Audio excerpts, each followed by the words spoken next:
Dulu sama Cak Nun, tolong ceritakan Cak Nun, tidak banyak orang yang bisa mendapatkan informasi gitu ya. Cak Nun termasuk orang yang berada di istana pada waktu itu, pada saat detik-detik Pak Harto akhirnya mengundurkan diri. 7 orang waktu itu ya Cak Nur ya? 9 orang. 9 orang. Ada Cak Nur, almarhum Cak Nur, Cak Nun, Gus Dur. Gus Dur, ada Pak Malik Fajar, ada Pak Ali Yafi, dan beberapa orang tua. Bisa ceritakan suasana waktu itu, Cak Nur? Kalau boleh saya kronologi aja. Jadi itu pertemuan kan bukan Pak Harto memanggil, tapi Pak Harto merespon. Oh, justru itu bukan dipanggil oleh Pak Harto ya? Jadi gini, tanggal 16 Cak Nur, Pak Malik Fajar, saya dan 5 orang menyusun draft saran kepada Pak Harto untuk turun. Kita kasih judul Husnul Khotimah. Ada 4 formula, Pak Harto silahkan pilih. Terus tanggal 17 kita konferensi pers di Hotel Wisata. Terus tanggal 18 secara resmi surat saran untuk mundur itu diserahkan ke beliau melalui Mensesnek Pak Saidillah Mursyid.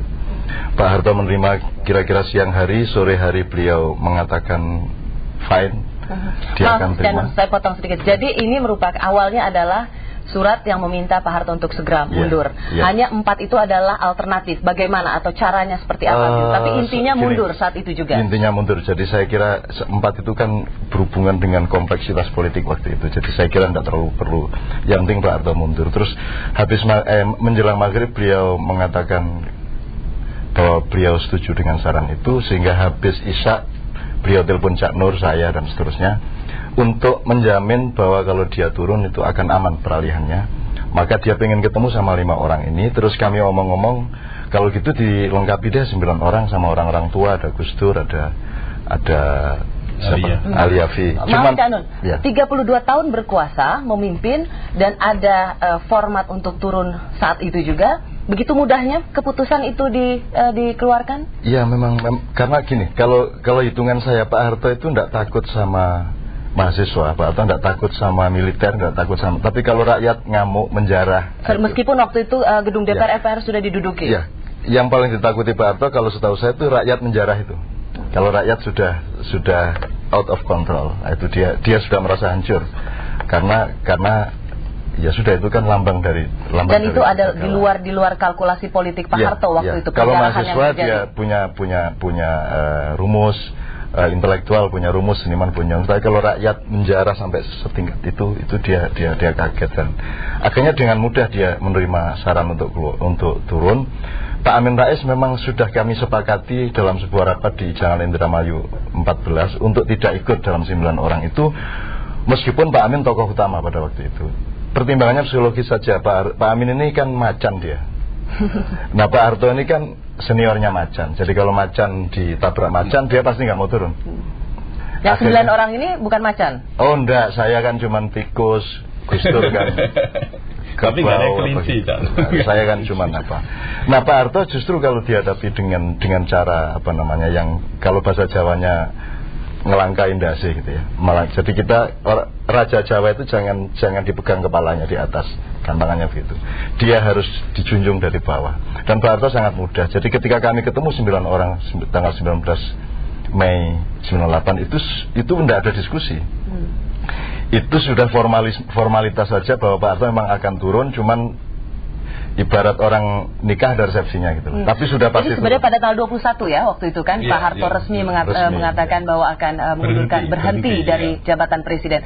Sesungguhnya itu keputusan yang sudah dibuat beberapa hari sebelumnya. Tanggal 18 malam.